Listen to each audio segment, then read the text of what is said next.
Assalamualaikum warahmatullahi wabarakatuh.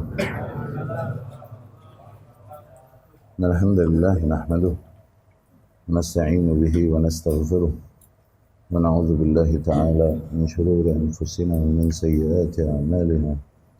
Man yahdihillahu fala mudilla lahu wa man yudlilhu fala hadiya lahu.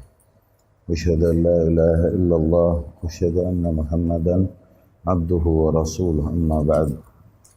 فإن أصدق الكلام كتاب الله وخير الهدي هدي محمد صلى الله عليه وسلم وشر الأمور محدثاتها وكل محدثة في دين الله بدعة وكل بدعة ضلالة وكل ضلالة في النار. أما بعد.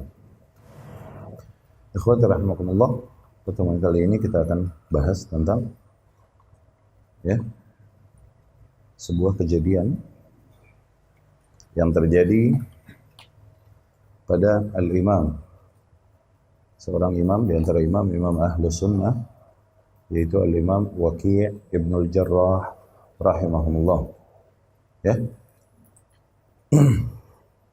Imam Waqi' adalah imam besar yang termasuk guru dari para imam-imam mazhab yang datang meninggal, seperti al-Imam Ahmad bin Hanbal, al-Imam Asy-Syafi'i dan lain-lain. Dan terkenal perkataan Syafi'i rahimahullah tentang Waqi', syakautu ila Waqi'in su'a hifzi. Aku mengeluhkan kepada Imam Waqi' buruknya hafalanku. Suatu masa kok kayak susah benar ngafal, gitu, banyak lupa.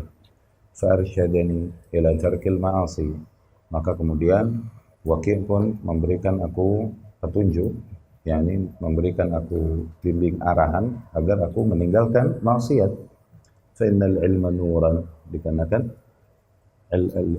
ilmu itu nurun, cahaya, wa nurullahi la yuhda lil 'asi, dan cahaya Allah tidaklah ditunjukkan bagi orang yang berbuat maksiat. Nah, ini diantara apa yang diriwayatkan Imam Syafi'i dari gurunya Imam Waqi' Ibnul Jarrah rahimahullah. Imam Waqi' hidup antara 120 sampai 190 Hijriah. Abad kedua Hijriah masih masuk masa-masa keemasan Islam, di mana para ulama, para imam besar masih banyak hidup melestarikan agama, dan nama Rasulullah Sallallahu Alaihi Wasallam masih begitu dijaga dan diagungkan oleh para kaum muslimin, baik oleh para rakyatnya dan para penguasanya. Masih di zaman-zaman abad kedua Hijriah. Kemudian terjadi sesuatu di zaman Imam Waqi'. Pada hakikatnya ini adalah ujian besar bagi Al-Imam Waqi' rahimahullah. Bagi Al-Imam Waqi' rahimahullah ini adalah ujian besar, yang dengan itu Allah Subhanahu wa taala memberikan kemuliaan kemudian kepada seorang hamba, di mana beliau rahimahullah ke-frame bahasa kita sekarang, ke-frame dari apa yang diucapkannya, ke-frame sampai akhirnya terancam keselamatan dan jiwanya, nyawanya ini terancam. Nah, tapi di sisi lain kisah ini juga menunjukkan betapa Rasulullah Shallallahu Alaihi Wasallam sangat diagungkan, sangat dikeramatkan oleh para kaum muslimin, baik oleh para rakyat ataupun para penguasa. Kejadian ini menunjukkan nilai-nilai ini, gitu. Kemudian betapa juga keilmuan dan riwayat-riwayat hadis adalah di antara harta-harta yang sangat membanggakan yang dikejar oleh para kaum muslimin, sehingga mereka melakukan banyak perjalanan ke luar negeri, bukan dalam rangka bisnis, tapi dalam rangka mencari riwayat-riwayat hadis Rasul Sallallahu Alaihi Wasallam pada para imam-imam periwayat-periwayat yang masing-masing ada di negeri mereka masing-masing, sehingga rihlah adalah sesuatu yang dengan itu seseorang membanggakan pengorbanannya bagi Islam, gitu. Harta yang sangat berharga pada masa itu. Hadis, riwayat hadis, Tayyib. Al-Imam Waqi' Ibnul Jarrah sangat diagungkan bahkan oleh Al-Imam Ahmad rahimahullah, Tapi Imam Ahmad bahkan lebih jauh lagi menempatkan Al-Imam Waqi' di atas gurunya yang lain, yaitu Yahya bin Sa'id Al-Qattan, yakni Setiap imam memiliki guru-guru yang akhirnya mereka pun dapat membaca dan memetakan guru-gurunya tersebut ya. Bahkan Imam Syafi'i sendiri sampai mengatakan bahwasanya Imam Syafi'i sendiri sampai mengatakan bahwasanya Imam Laits rahimahullah, imam ahli Mesir, okay? Afqah min Malik, itu fikihnya lebih jago daripada Imam Malik di Madinah. Tuh, Imam Syafi'i rahimahullah mengambil ilmu dari semuanya, tapi dia bisa memetakkan, akhirnya menempatkan masing-masing. Padahal di waktu yang sama juga Imam Syafi'i rahimahullah di antara pernyataannya adalah laula Malik wa Sufyan, kalau bukan karena Malik dan Sufyan, yakni Sufyan ibnu Uyainah. Kalau Imam Syafi'i bilang Sufyan, Uyainah. Okay? Kalau bukan karena Malik dan Sufyan ibnu Uyainah yang di Makkah, okay? La dhahabal ilm bil Hijaz. Niscaya ilmu di Hijaz hilang. Hijaz ini Mekah dan Madinah. Untung ada tokoh dua itu yang melestarikan ilmu di Sufyan di Mekah. Oh, berarti Ibnu Uyainah, karena kalau Sufyan Ats-Tsauri Kufah.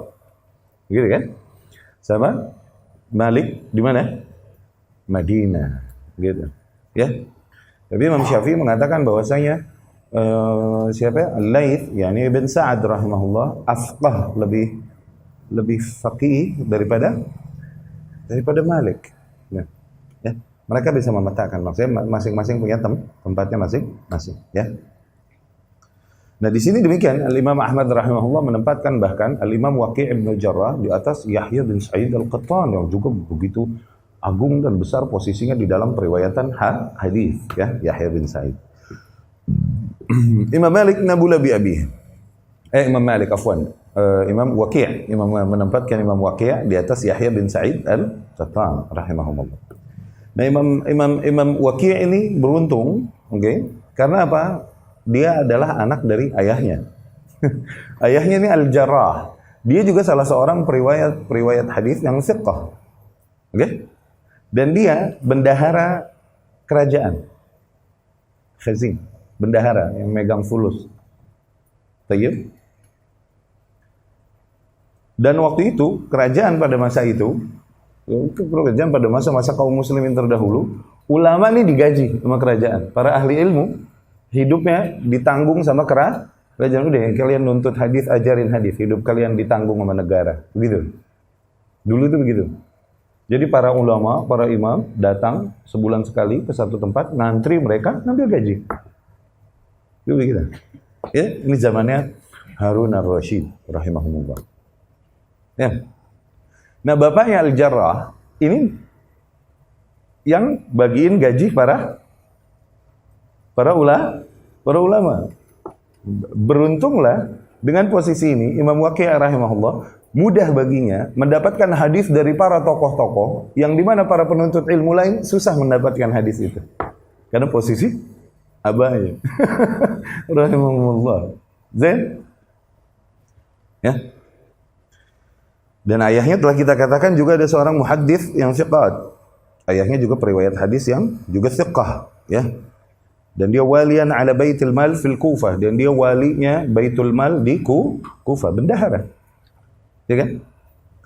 Wa hadhihi al-makanah ahallathu ila talab al-hadits bisuhulah. Nah, posisi ini yang di jabatan ini yang ada pada ayahnya membuat Al-Imam Waqi' lebih mudah mendapatkan hadis-hadis ma'asura inda ghairi, yang sulit didapatkan oleh orang lain.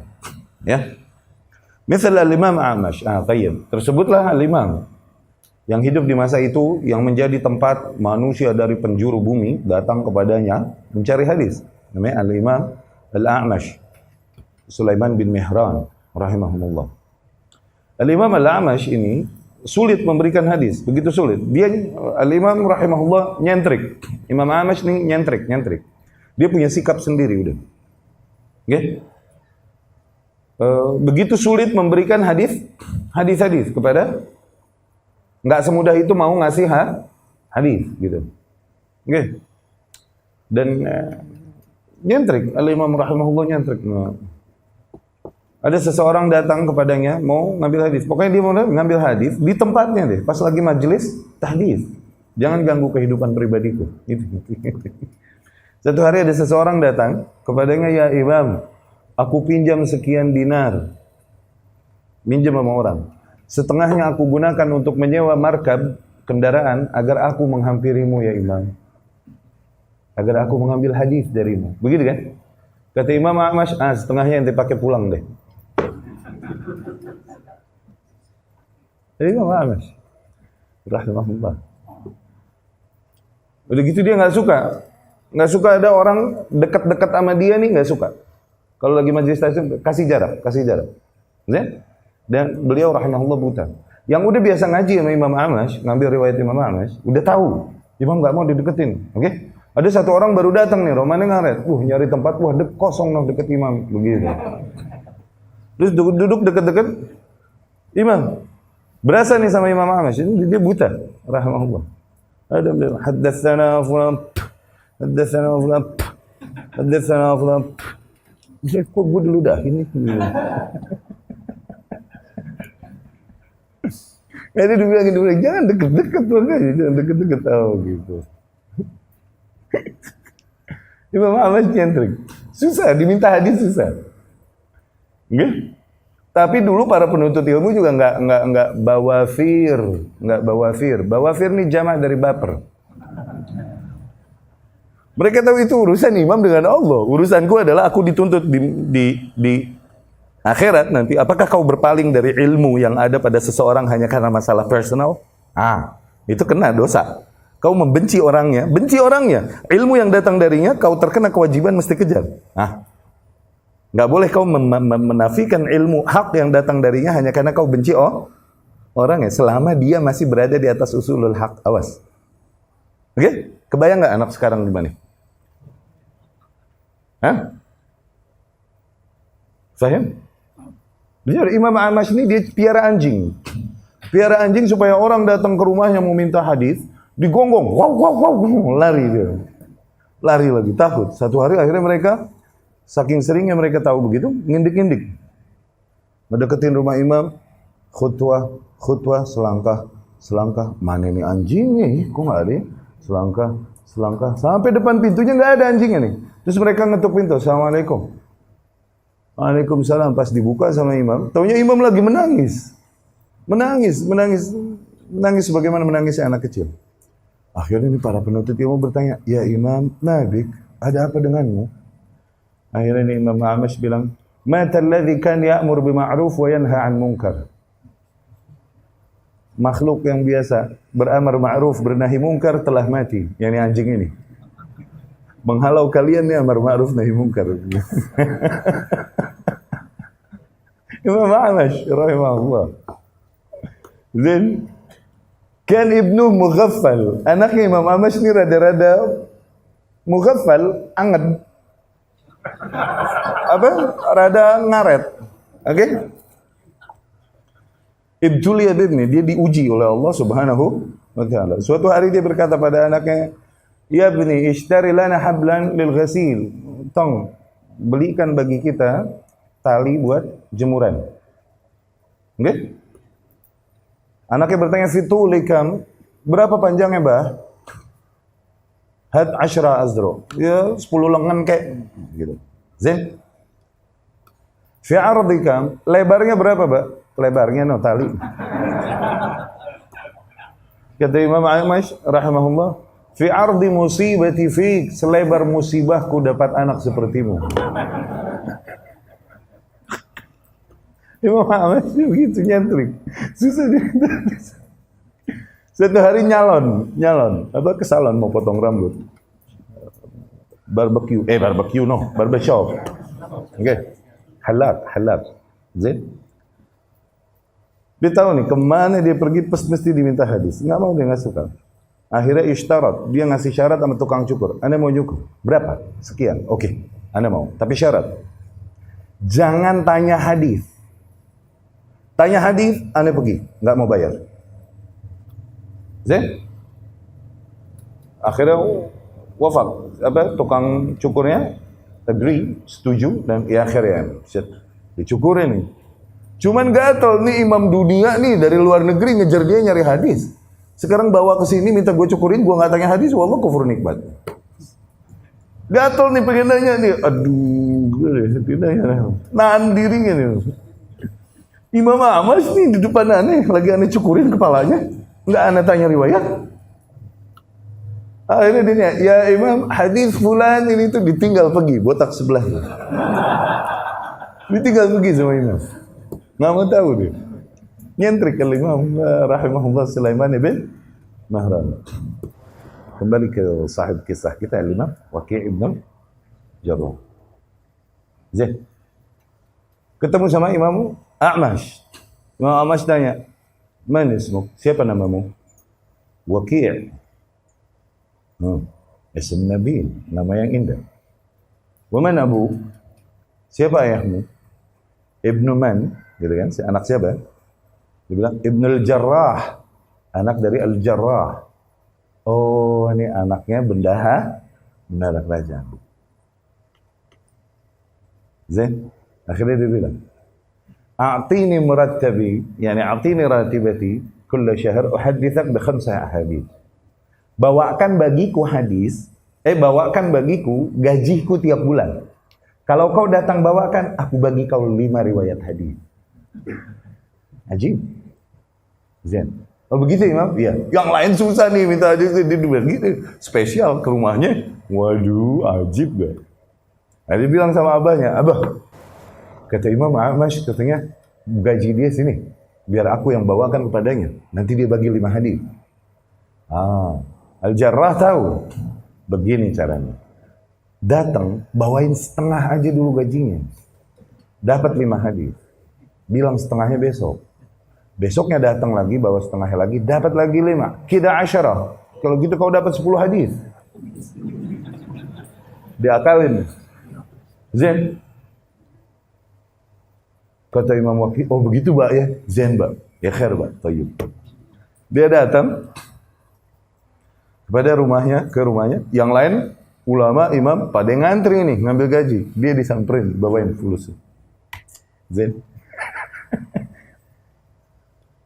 Akhirnya dikasih gaji. Ya Imam, ini murattab, yakni jatah bulanan. Pas dipegang-pegang, yuqallibuha, dibalik-balik, mahada. Apa nih? Itu nisfah, itu setengahnya ya Imam. Setengahnya besok. Gitu. Oh, ya udah. Akhirnya dibagi hadis. Oke? Dibagi hadis 2,5 riwayat.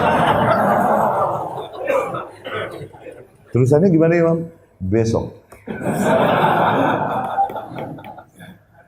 Wa kulli abi, dan bilang sama ayahmu. Dia tahu, oh ini abahnya nih. Dia tahu nih abahnya nih, bangsa yang nyuruh nih.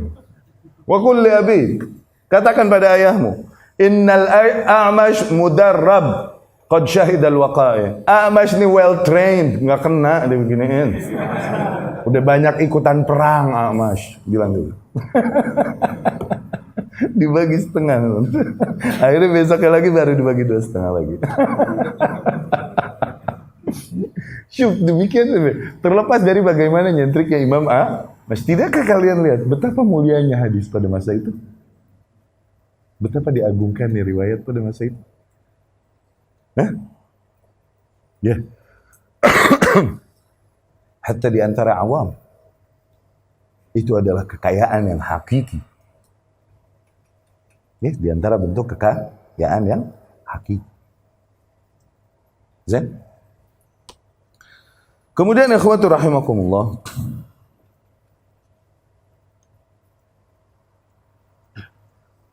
Di antara kejadian yang terjadi pada Al-Imam Al-Waqi' rahimahullah di masa hidupnya yang bisa kita ambil pelajaran. Okay? Adalah apa yang terjadi padanya. Ketika beliau rahimahullah berhaji ke negeri Makkah Al-Mukarram. Dia pergi dari Kufah ke Makkah. Makkah ini Hijaz. Imam Waqi' la yaqdam alaihi ahad fil Kufah. Dia Al-Imam Al-Waqi' di masanya itu tidak ada yang lebih mulia darinya di di Kufah sebagai periwayat. Dulunya Sufyan Ats-Tsauri rahimahullah, Imam Kufah Sufyan Ats-Tsauri. Begitu. Sufyan Ats-Tsauri meninggal, jalasa Waqi' makana. Imam Waqi' yang berada di posisinya, dia di antara yang diagungkan di Kufah. Dan kemudian zaman dulu ngegeng madrasah nih, ngegeng. Madrasah Kufah ini ribut sama madrasah Hijaz. Ada perseteruan antara tokoh-tokohnya. Dari zaman Imam Abu Hanifah rahimahullah sama murid-muridnya kayak Ahmad bin Hasan Asy-Syaibani, Abu Yusuf, dan kemudian di Hijaz, Mekah, Madinah, Imam Malik dan lain-lain, mereka yang lebih mengutamakan riwayat-riwayat hadis dan lain-lain, ini yang dibilang ashabur ra'i. Okay? Orang-orang yang masih berkias mengiringi riwayat-riwayat hadis yang ada pada mereka. Okay? Ini ada perseteruan lah, ada perseteruan. Beda madhab, beda madhab. Ada terjadi selek antara tokoh-tokoh di antara mereka.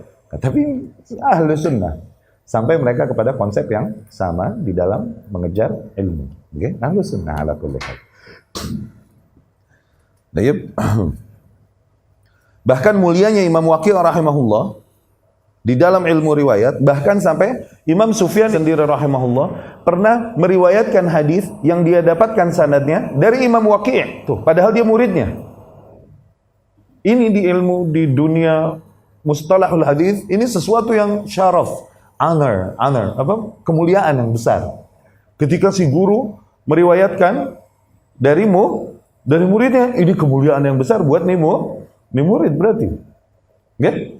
Jangankan ini, selevel aja, selevel. Seseorang selevel meriwayatkan dari yang selevel dengannya, ini kemuliaan yang besar. Apalagi yang meriwayatkan adalah orang yang diakui keilmuan dan keagungannya di dalam hadis. Okay? Seperti misalnya apa yang terjadi dengan Ibnu Khuzaimah rahimahullah. Ibnu Khuzaimah ini Imamul A'immah julukannya kan. Dia masih lettingan Al-Imam Al-Bukhari, masih banyak ketemu syekh-syekh yang sama dengan Imam Bukhari rahimahumullah. Suatu hari dia meriwayatkan sebuah hadis. Dan setelah dia meriwayatkan, dia berkata, "Haddatsu Muhammad bin Ismail al-Bukhari bihadzal hadis." Aku meriwayatkan sendiri riwayat hadis ini juga kepada Muhammad bin Ismail al-Bukhari. Kenapa dia tegaskan ini?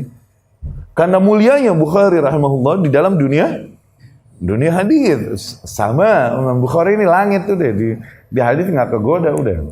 Oke? Nggak tersaing, diakui udah semuanya. Kalimat ittifaq.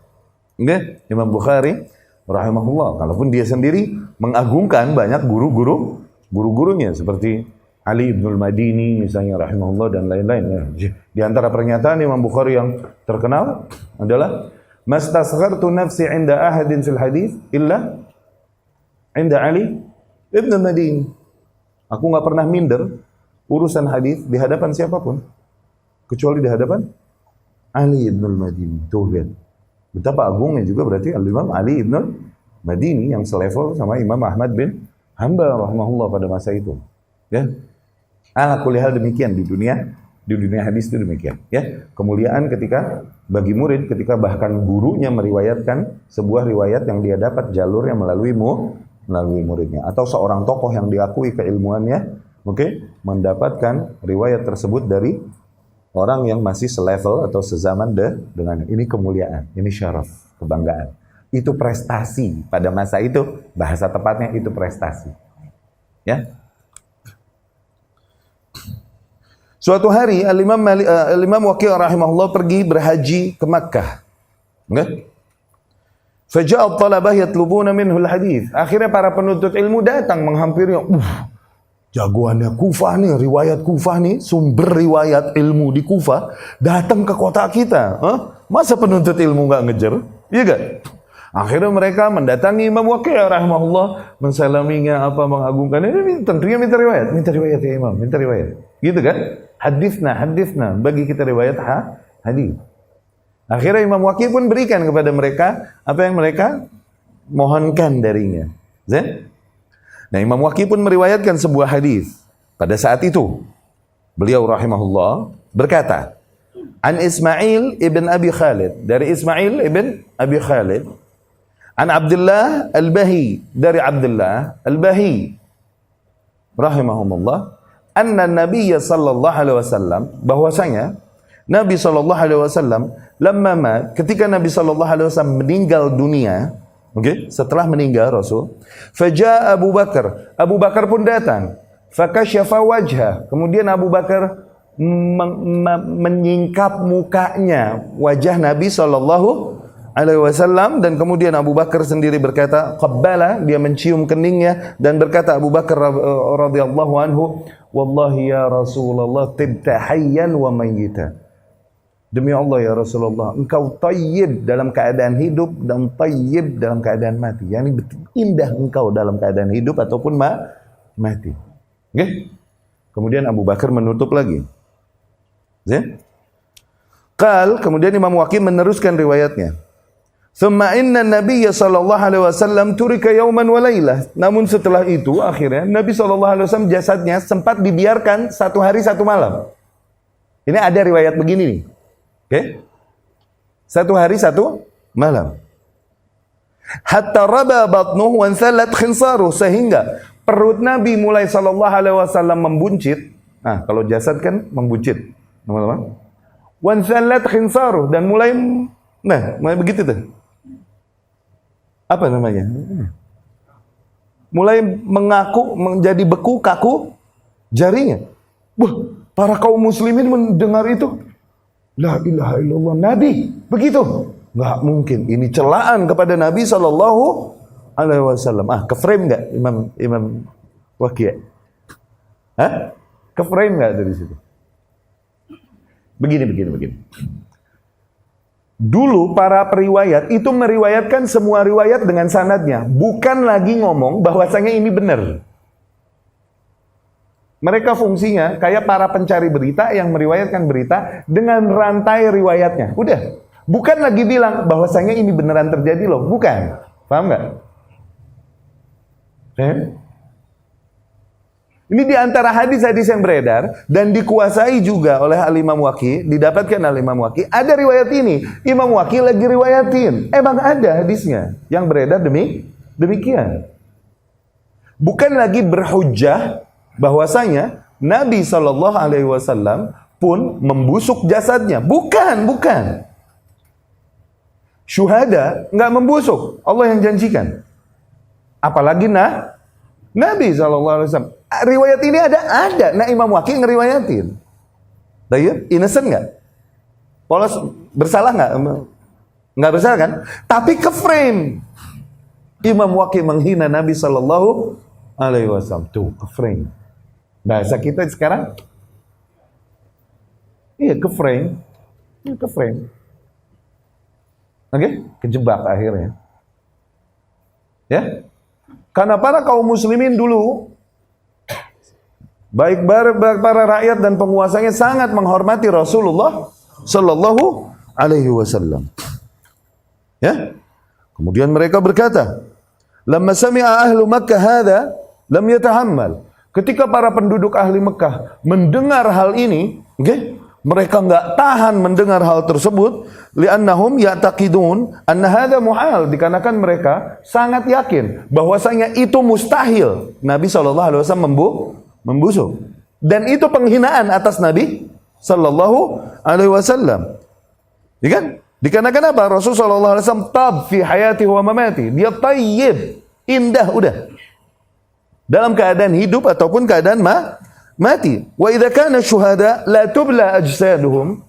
Misalnya para orang-orang syahid saja dibilang tidak hancur jenazah mereka, enggak hancur dimakan bumi. Fa kaifa bil anbiya? Maka bagaimana dengan para nabi?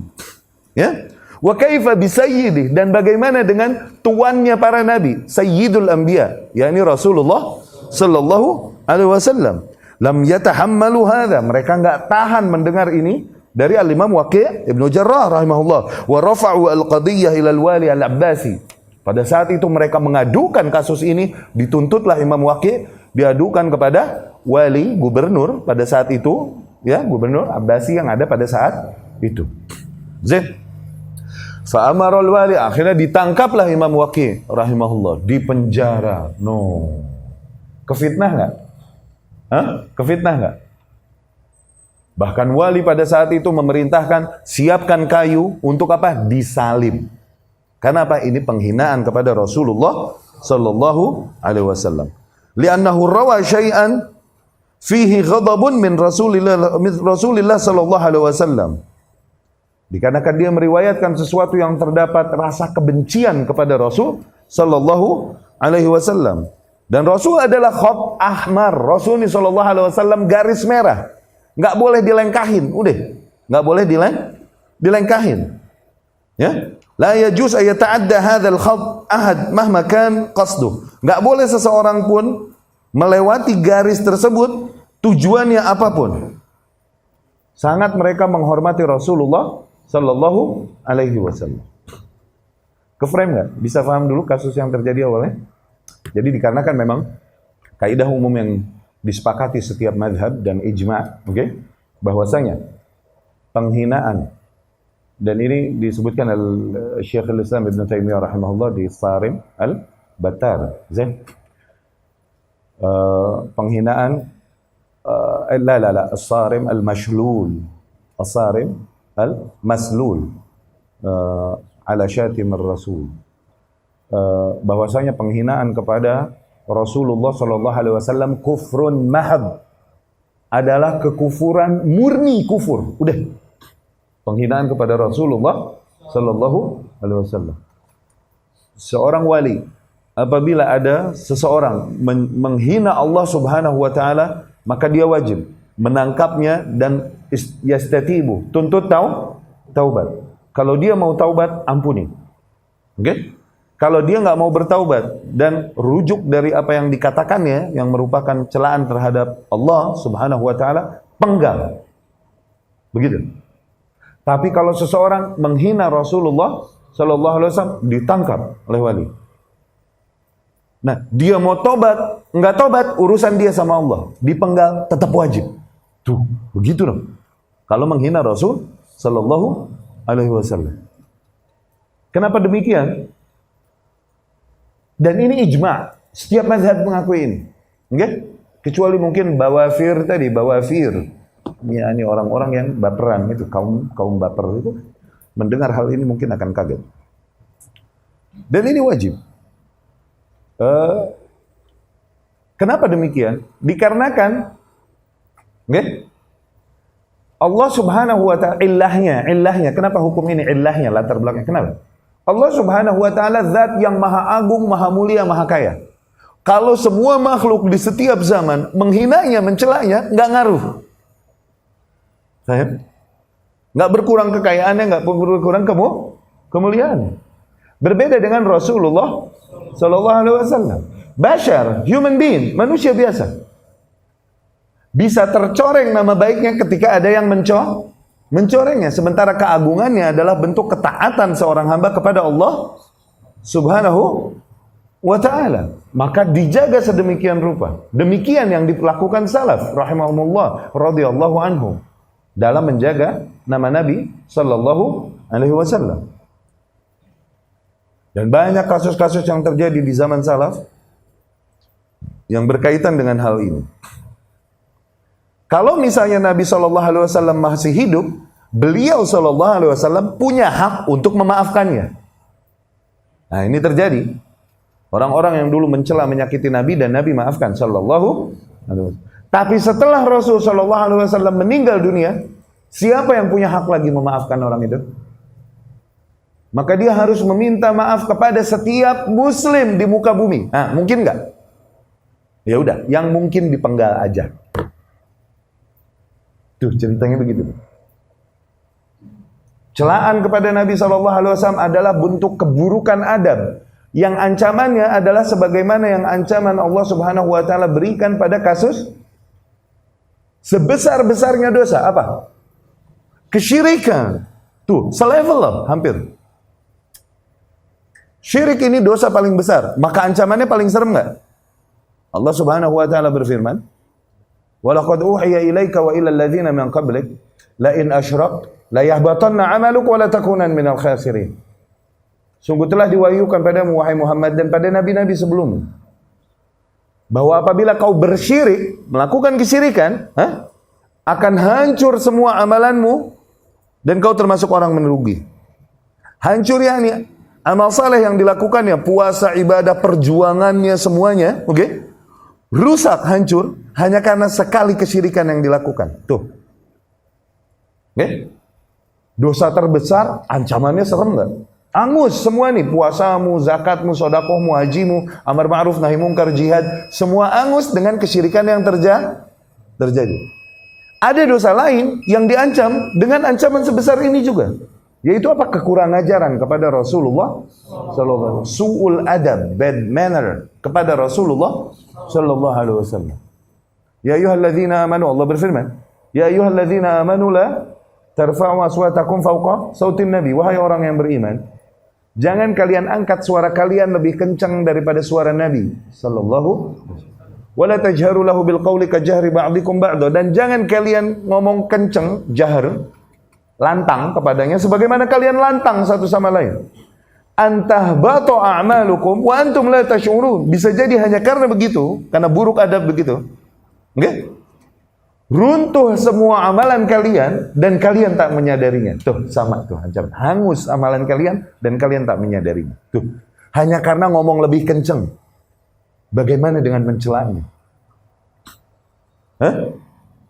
Ibnu Qayyim rahimahullah berkata, apabila ini yang diancamkan kepada mereka yang berkata lebih kencang daripada Rasul, berbicara lebih kencang daripada Rasul, maka apalah lagi yang diancamkan? Okay? Kepada orang yang mengingkari sunnah Rasul sallallahu alaihi wasallam dan justru membela apa-apa yang bid'ah. Ma'adzallah. Maka ancaman ini lebih terjaminkan atas mereka. Tuh. Demikian mesti dijaga Rasulullah sallallahu alaihi wasallam. Terjebaknya Imam Waqi' rahimahullah dengan apa yang dia riwayatkan ini, bahwasanya di situ Nabi sallallahu alaihi wasallam ketika meninggal dunia, kemudian didiamkan sempat 1 hari 1 malam. Nah, kemudian roba batnu, perutnya membengkak, dan kemudian jarinya mulai jadi kaku. Ini menggambarkan jasad yang sudah mulai membusuk. Nah, ini adalah sesuatu yang menjadi sebuah penghinaan kepada Rasulullah sallallahu alaihi wasallam. Marahlah para kaum muslimin pada saat itu. Nah, ini kasus ini yang akhirnya ngeframe Imam Al-Waqi' Ibnu Al-Jarrah rahimahumullah. Ikhwati rahimakumullah, kita sepakati bahwasanya hadis yang diriwayatkan Imam Waqi' rahimahullah bukanlah hadis yang sahih dan bertentangan dengan akidah yang hak, apalagi akidah kita tentang Nabi sallallahu alaihi wasallam. Dan Imam Waqi' rahimahullah pada saat itu meriwayatkannya dalam bentuk mudzakarah saja, bukan ihtijaj. Mudzakarah yakni lagi mengulang hafalan dari riwayat-riwayat yang ada, bukan lagi berhujjah akan kebenaran hal tersebut. Beda ya. Seorang imam bisa jadi meriwayatkan sebuah hadis, ya, bukan tujuan dia mau mengatakan bahwasanya itu mazhabnya, bukan, itu pendapatnya, bukan. Ini hanya bab mudzakarah namanya. Cuman enggak pada saat itu qadarullah ke-frame lah al-Imam Waqi' rahimahullah. Hakikatnya tidaklah terjadi demikian pada jasad Rasulullah sallallahu alaihi wasallam. Betul, Abu Bakar radhiyallahu anhu, Rasul sallallahu alaihi wasallam di detik-detik akhir hayatnya meninggal di pangkuan Ummul Mukminin Aisyah radhiyallahu anha, dan Rasul sallallahu alaihi wasallam meregang nyawanya nih, sakitnya dua kali sakit manusia biasa. Dari hadisnya Ibnu Mas'ud itu radhiyallahu anhu ketika ditanya, inni la araka tu'aq ya Rasulullah, sungguh betapa aku melihatmu kesakitan luar biasa ya Rasulullah. Kata Rasulullah sallallahu alaihi wasallam, ajal ya Abdullah, betul wahai Abdullah, inni la u'aka ma yu'aqu rajulani minkum, sesungguhnya aku merasakan sakitnya nih sebagaimana sakit dua orang di antara kalian. Tuh, 2 kali lipat justru sakitnya Rasulullah sallallahu alaihi wasallam ketika ajal menghampirinya. Ya kan? Adzalika bi anna laka ajran ya Rasulullah, apakah itu dikarenakan kau mendapatkan ganjaran juga double daripada manusia biasa ya Rasul? Iya wahai Ibnu Mas'ud radhiyallahu anhu. meriwayatkan hal ini dari Rasul Shallallahu Alaihi Wasallam. Dan kemudian Rasul Shallallahu Alaihi Wasallam di pangkuan Ummul Mukminin Aisyah radhiyallahu anha ketika bertahan menahan sakitnya, dan kemudian masuklah Abdullah atau Abdurrahman, saudara dari Ummul Mukminin Aisyah radhiyallahu anha lagi bersiwak. Dan kemudian Rasul pun melihat siwak tersebut sebagaimana kayak anak-anak yang menginginkan sesuatu melihatnya, karena Rasul begitu cinta bersiwak gitu. Akhirnya Ummul Mukminin, karena dia istri yang cerdas, dia tahu apa yang diinginkan suaminya, langsung diminta sama saudaranya, kemarikan siwakmu. Diambil sama Ummul Mukminin Aisyah, digigit dan kemudian dihancurin oleh Ummul Mukminin Aisyah radhiyallahu anha dan dimasukkan kepada mulutnya Rasulullah sallallahu alaihi wasallam dan disiwakin. Tuh. Fakhtalata riqu bi riqir Rasul sallallahu alaihi wasallam. Bercampurlah liurnya Ummul Mukminin Aisyah radhiyallahu anha dengan liurnya Rasulullah sallallahu alaihi wasallam. Kemudian akhirnya tidak lama Rasul sallallahu alaihi wasallam mengangkat tangannya dan berkata bahwasanya, mengungkapkan bahwasanya pilihannya untuk berada segera bersama Allah Subhanahu wa taala. Dan kemudian meninggallah Rasul sallallahu alaihi wasallam dan menangislah Ummul Mukminin Aisyah radhiyallahu anha. Abu Bakar dan para sahabat yang udah ada di belakang, di luar rumah nih semuanya, udah khawatir semuanya akan meninggalnya Rasul sallallahu alaihi wasallam. Ketika mendengar tangisan Ummul Mukminin Aisyah radhiyallahu anha, Abu Bakar pun masuk ke rumahnya, ya, dengan tenang. Setelah melihat para sahabat, langsung semuanya tashat uquluhum, akal sehatnya hilang mendengar kabar meninggalnya Rasul sallallahu alaihi wasallam. Umar yang berteriak-teriak sampai berkata, sungguh tidak mati Muhammad, sungguh tidak mati Rasulullah, sungguh Rasulullah tidak mati. Dia akan kembali dan memenggal leher para kaum munafikin. Umar marah demikian luar biasa. Okay? Kemudian Ali bin Abi Thalib radhiyallahu anhu, syuf, ini manusia kaum mukminin imannya level atas. Mendengar kabar meninggal Rasulullah sallallahu alaihi wasallam sampai goyang. Begitu? Ali bin Abi Thalib radhiyallahu anhu pun lam yatahammal, dia enggak kuat, dengkulnya nopang tubuhnya terjatuh. Ali radhiyallahu anhu ajmain terjatuh dia. Utsman bin Affan radhiyallahu anhu la yadri madza yaf'al, dia pergi ke kanan, pergi ke kiri, ngambil sesuatu dari tanah, dia taruh di tangan, dia ambil lagi, dia buang lagi ke tanah, dia ambil lagi, dia taruh lagi, dia pergi kiri kanan. La yadri madza yaf'al, dia enggak tahu apa yang dia lakukan. Mendengar berita meninggalnya Rasulullah sallallahu alaihi wasallam, kayak kegedor hati mereka luar biasa. Geroak mungkin. Sulit apa yang digambarkan, apa yang terjadi pada hati sahabat radhiyallahu anhum mendengar berita meninggalnya Rasulullah sallallahu alaihi wasallam. Bayangkan pohon yang begitu besar dan tinggi dan akarnya mendalam ke dalam bumi. Kemudian pohon tersebut tumbang. Nah, tanahnya itu gimana tuh? Kecabut sama akar-akarnya. Tanahnya gimana? Geroak. Apa itu?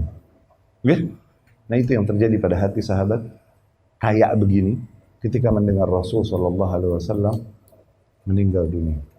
Seseorang yang mereka rela korbankan dirinya, jiwanya, raganya, anaknya, orang tuanya, mereka jadikan syiar, fidak abi wa ummi ya Rasulullah, kami tebus engkau dengan ayah dan ibu kami ya Rasul. Tuh, meninggal dunia, goyang semua. Sahabat Abu Bakar pun radhiyallahu anhu berkata kepada Umar, ala rislik ya Umar, ala rislik, pelan-pelan Umar, pelan-pelan. Tapi Umar masih marah dan berteriak-teriak, sungguh tidaklah mati Rasulullah sallallahu alaihi wasallam. Akhirnya Abu Bakar masuk ke putrinya dan melihat Rasul sallallahu alaihi wasallam telah ditutupi wajahnya dengan kain, sudah ditutupi. Rasul pun menyingkapnya dan melihat Abu Bakar pun menyingkap kain tersebut dan melihat wajah Rasulullah sallallahu alaihi wasallam, faqabbalah. Abu Bakar mencium keningnya. Ya, dia menangis sebagaimana menangisnya manusia dan berkata, wallahi tibta hayyan wa mayyitan ya Rasulullah. Demi Allah engkau thayyib dalam keadaan hidup dan thayyib dalam keadaan mati ya Rasulullah.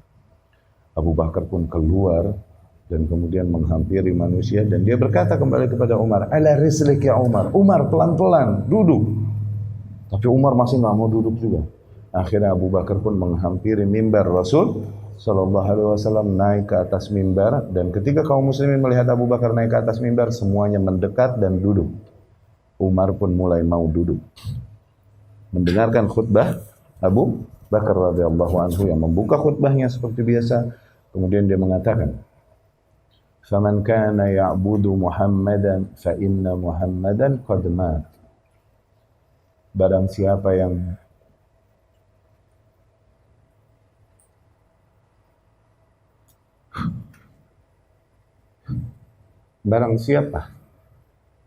yang menyembah Muhammad, maka sesungguhnya Muhammad telah mati. Wa man kana ya'budullah, namun barang siapa yang menyembah Allah, fa innallaha hayyun la yamut, maka sesungguhnya Allah maha hidup dan takkan pernah mati. Dan kemudian Abu Bakar membaca ayat yang mereka semua hafal.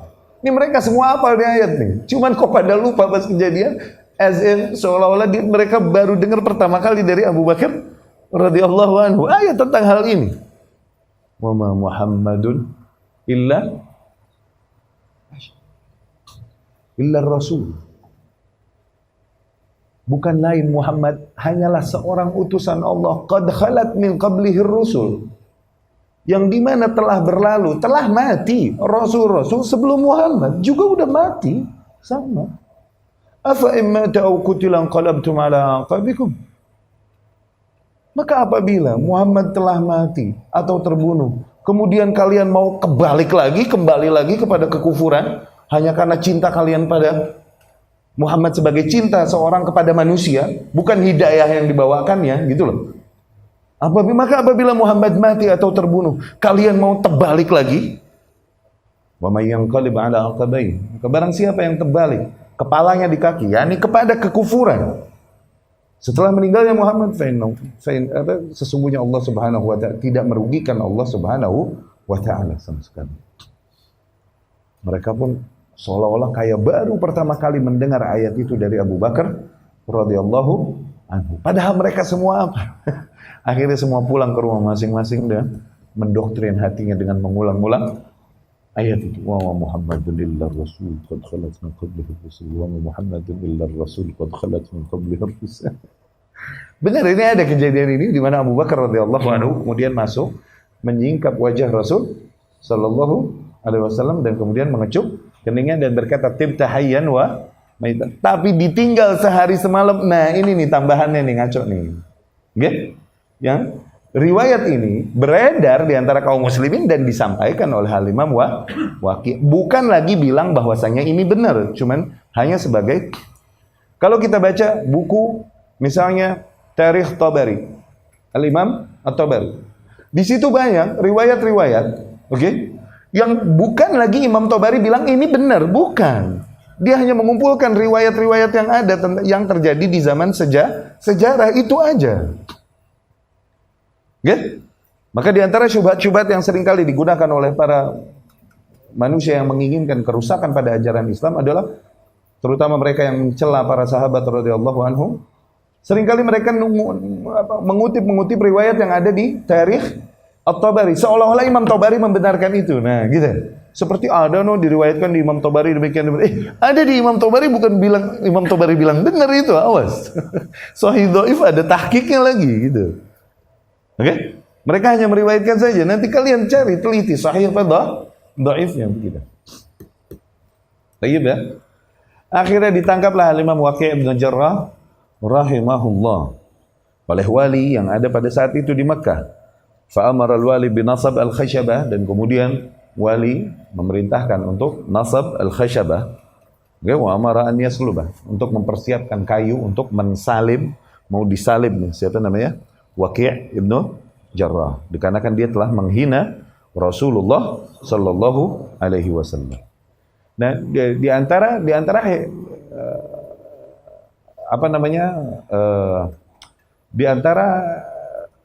riwayat-riwayat yang terjadi di antara kisah-kisah yang terjadi di kasus ini, okay? ada beberapa kabar menarik. Oke, ada beberapa kabar menarik. Oke. Di antaranya adalah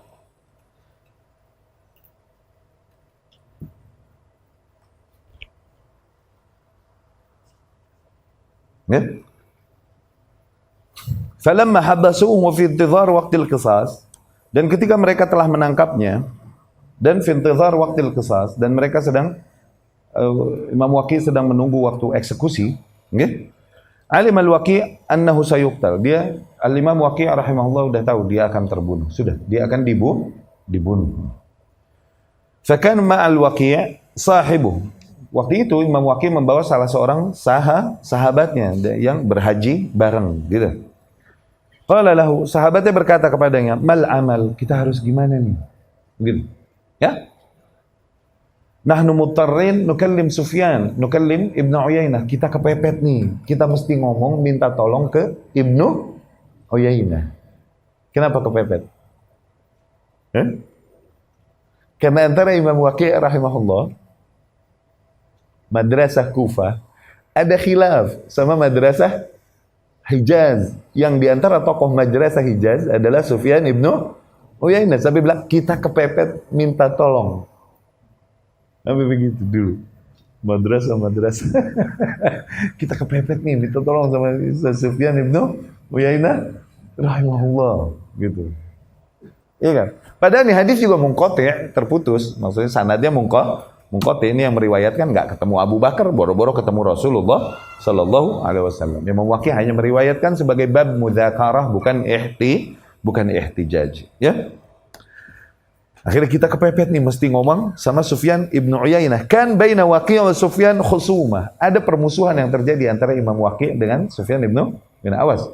Ini munafasah yang terjadi bukan antara sunnah dan awas, bukan antara hak dan batil, tapi munafasah antara para ahli ilmu yang sering kali terjadi. Ibnu Abbas radhiyallahu anhu bilang, para ahli ilmu nih kalau hidup bareng itu seperti tuyus, tuyus kambing betanduk, suka cetok yang disatuin di satu kandang, gitu. Ada itu terjadi, sebagaimana terjadi pada zaman masalah Imam Sakhawi sama Imam Suyuti, sekandang sama-sama di Mesir. Yang satu di Kairo, Sakhawi, Azhar, yang satu Suyuti di Asyut. Ini hantam-hantaman pakai buku, tapi bukan hantam-hantaman antara sunnah dan bukan hak dan batil, bukan. Ini jealousy yang terjadi udah. Oke? Dan kita nggak disuruh untuk ngelihat sisi itu. Kita dimintai pertanggungjawaban apakah kita menerima ilmu hak hidayah yang datang melalui mereka. Mereka sebagai manusia, urusan mereka dengan Allah. Udah, jangan awas. Dapat ya? Jangan baper di sebelah sini nih. Akhirnya Sufyan Ibnu Uyainah pun dimintai tolong oleh sahibnya Imam Waqi', tolonginlah. Ngobrol, syafaat nih ya nih, kasih rekomendasi, kasih bujuk wali yang ada pada saat itu di Mekah untuk mengampuni Imam Waqi'. Nggak usahlah sampai begini, gitu. Kita sama-sama tahu kok bahwa Imam Waqi' bagaimanapun terjadi perselisihan dengan mereka, dia bukanlah orang yang membenci Rasul, dia orang yang mencintai Rasulullah sallallahu alaihi wasallam, dan banyak meriwayatkan hadis yang datang dari Rasulullah sallallahu alaihi wasallam. Ini nggak seperti apa yang dituduhkan padanya hakikat perkara. Cuman manusia udah buta pada saat itu, udah greget nih, mau ngebunuh Imam Waqi'. Ya. Okay? Akhirnya Sufyan setelah mendengar cerita ini, Sufyan pun mampir ke wali, ke gubernur yang ada di Mekah pada saat itu, yukallimu, mencoba membujuk gubernur yang ada. Tapi gubernurnya udah keburu marah nih, marah kenapa? Udah tersulut benar-benar, dan farafadha, dia menolak syafaat dari Sufyan Ibnu Uyainah. Enggak, tetap mau dia lanjutkan apa yang dia niatkan, mau mengeksekusi mati Imam Waqi'. Akhirnya Sufyan Ibnu Uyainah berkata kepada walinya tersebut, hadza rajul nabil ma'ruf. Ini orang-orang bagus, orang mulia dan orang terkenal. Min ahlil Kufah, dan dia salah seorang penduduk Kufah. Walahu ashirah, dan dia punya kedekatan keluarga dengan kerajaan di Kufah, Abbasiyah. Okay? Dengan keluarga kerajaan. Wa waliduh bibabi Amirul Mukminin, dan bapaknya dekat kepada Amirul Mukminin di pintunya, maknanya dekat. Ya? Lau qatalta qatalu wa qad nasahtuk fantahur. Apabila kau beneran nekat mau membunuh Waqi', niscaya mereka akan menurunkan pasukan untuk membunuhmu. Dan telah aku nasihati engkau ya. Bebas, terserah mau ngapain. Digituin nama Imam Sufyan ibnu Uyainah gubernur. Berasa di hatinya. Oh iya guys, ntar kita bisa begitu. Syuf, ulama pintar pilih-pilih kan? Katanya yang kira-kira ngasih PR, ngasih kerjaan. Tuh gua kasih PR. Bang saya nggak bisa tidur nggak lo gitu. Itu kan? Ahli ilmu, orang cerdas pintar. Dia ninggalin questions, ninggalin renders, ninggalin tanda tanya dari apa yang disampaikan. Sungguh aku telah nasihatimu, fa'antahur, terserah kau mau melakukan apa. Padahal tujuannya udah jangan deh gitu. Gitu. Fa'amila kalamu Sufyan fi qalbil wali.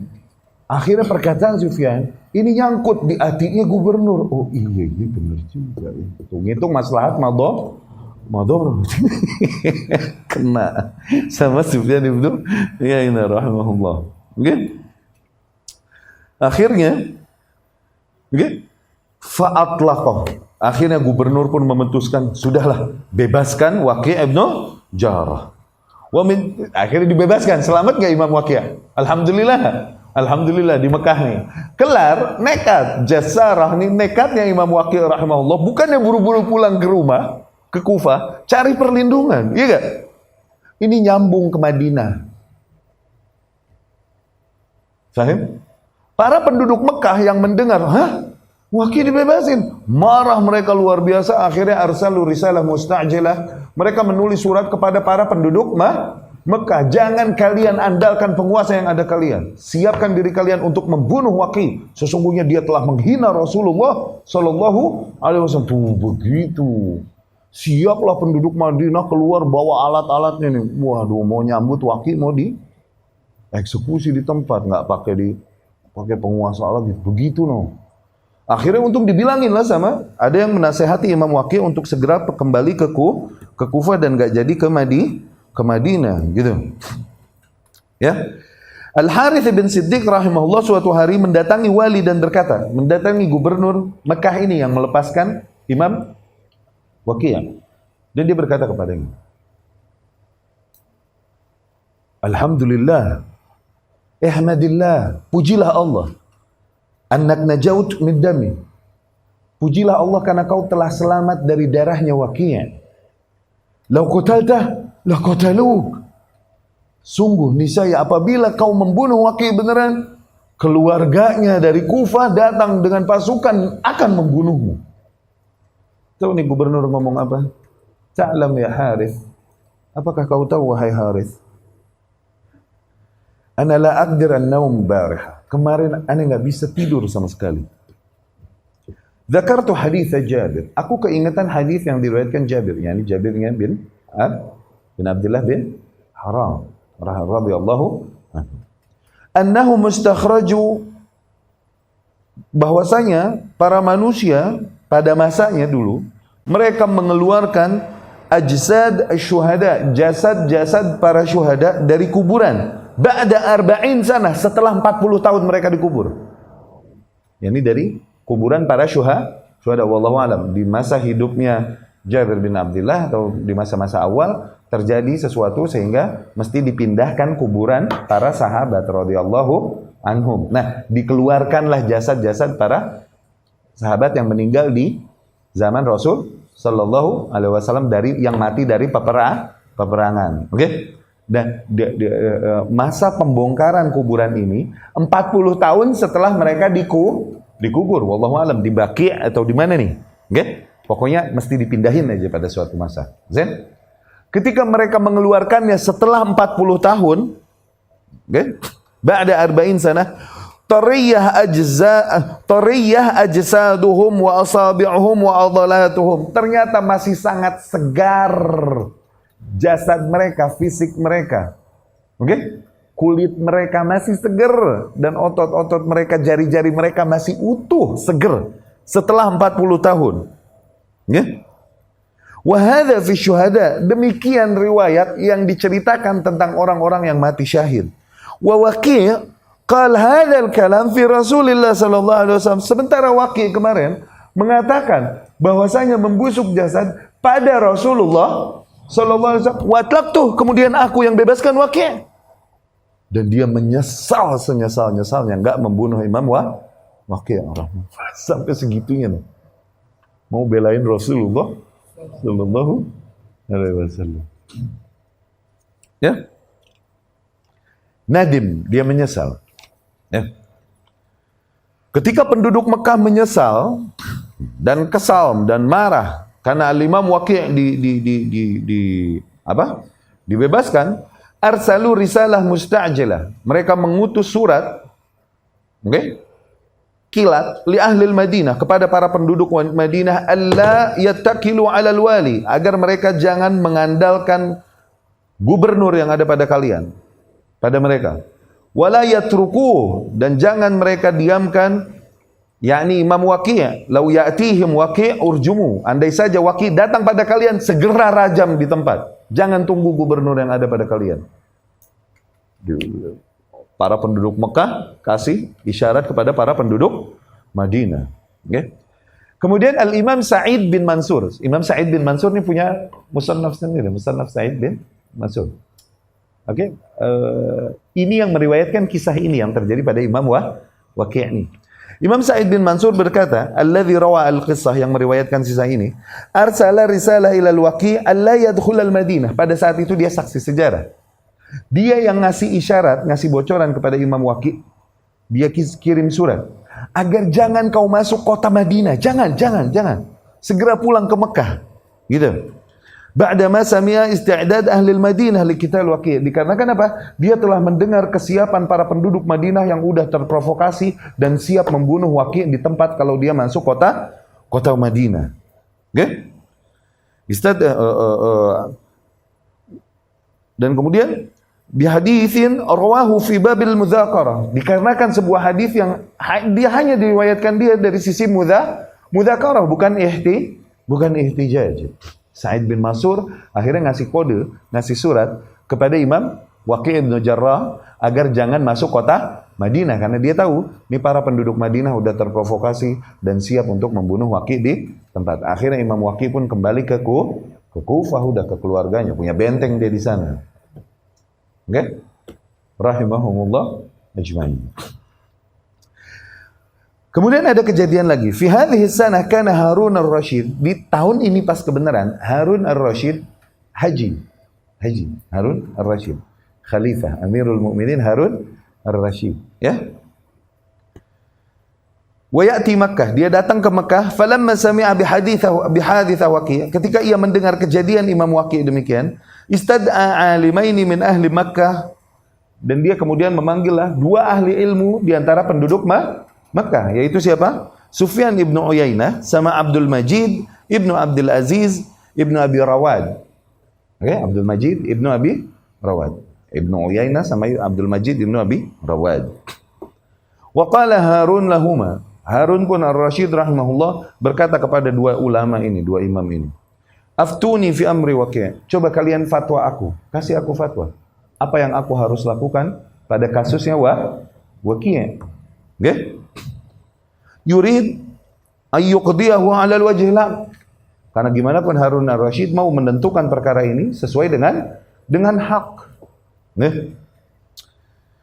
Faqala Abdul Majid ibnu Abdul Aziz. Abdul Majid ibnu Abdul Aziz ibnu Abi Rawad berkata langsung, hadza yuqtal, yang kayak gini dibunuh. Li'annahu lam yarwi hadza, dikarenakan tidaklah akan meriwayatkan hadis demikian illa man kana fi qalbihi ghillun lin Nabi sallallahu alaihi wasallam, kecuali seseorang yang memang memiliki rasa kebencian di hatinya kepada Nabi sallallahu alaihi wasallam. Wow, kata Abdul Majid ibnu Abi Rawad ini. Zain? Katakanlah ini riwayat.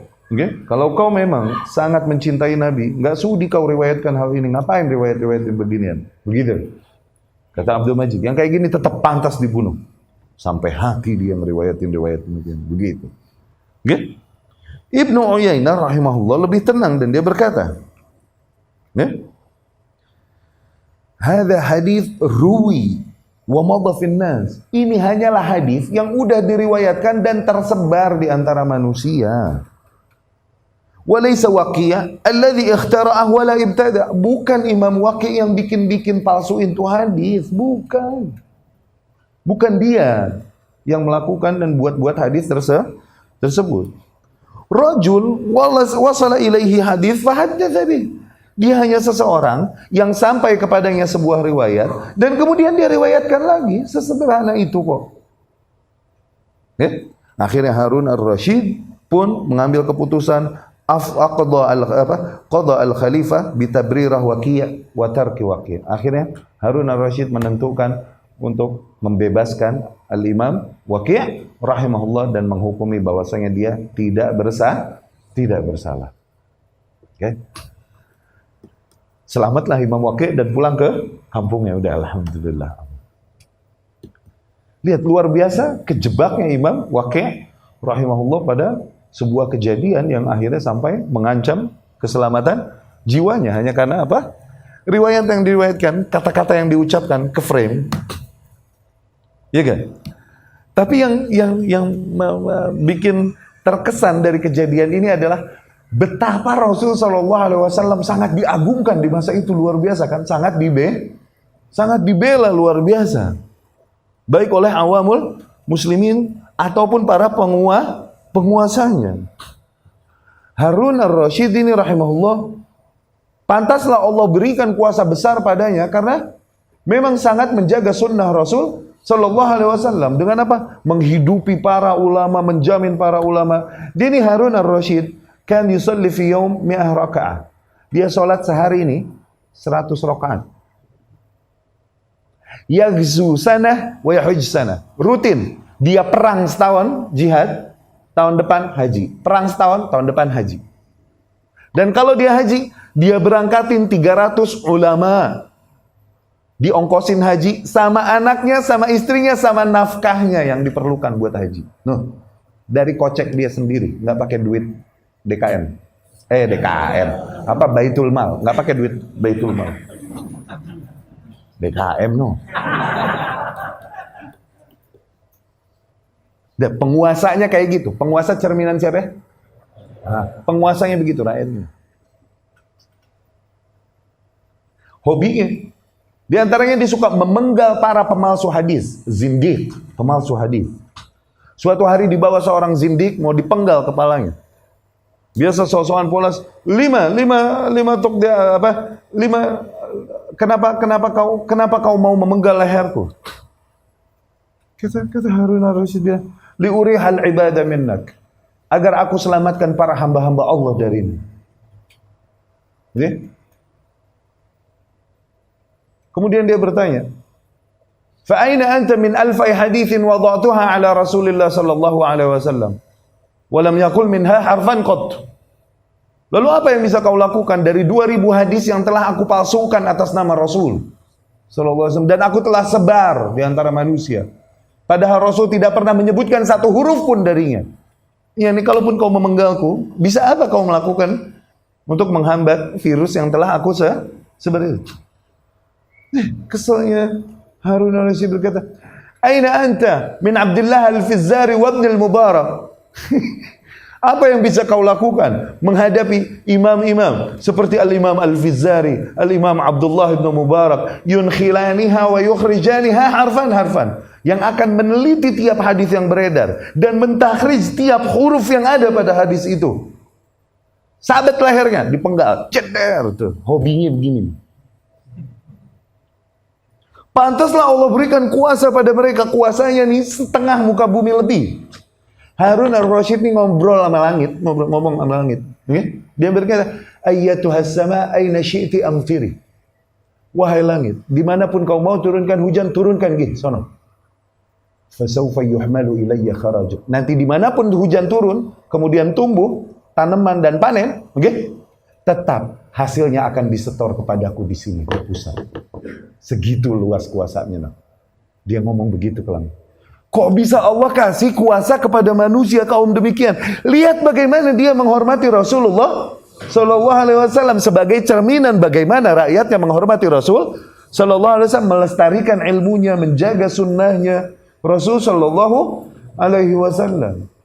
Kita ini tidak ditimpakan kehinaan, keterbelakangan, kesuean, kenyungsepan, kecuali karena membiarkan para penghina Rasul hidup Sallallahu Alaihi Wasallam. Kalaupun mati, matinya bukan di tangan kaum muslimin. Ada yang mengaku dia seorang nabi setelah Rasulullah Sallallahu Alaihi Wasallam.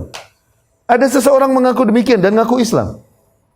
Ada nabi lagi setelah Rasul Sallallahu Alaihi Wasallam, itu nabi orang India katanya. Bang, saya joget-joget kalau lihat tiang listrik.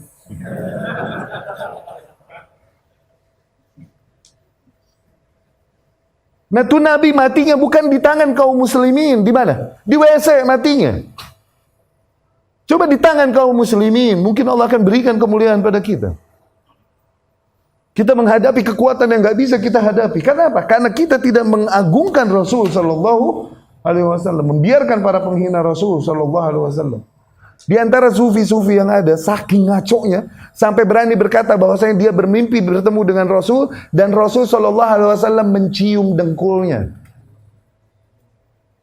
Tahu nggak tuh guru tuh? Gue sebutin namanya nih. Cuma takut di demo lagi. Kurang ajar nggak? Dan matinya mati bekher, bukan mati dibunuh.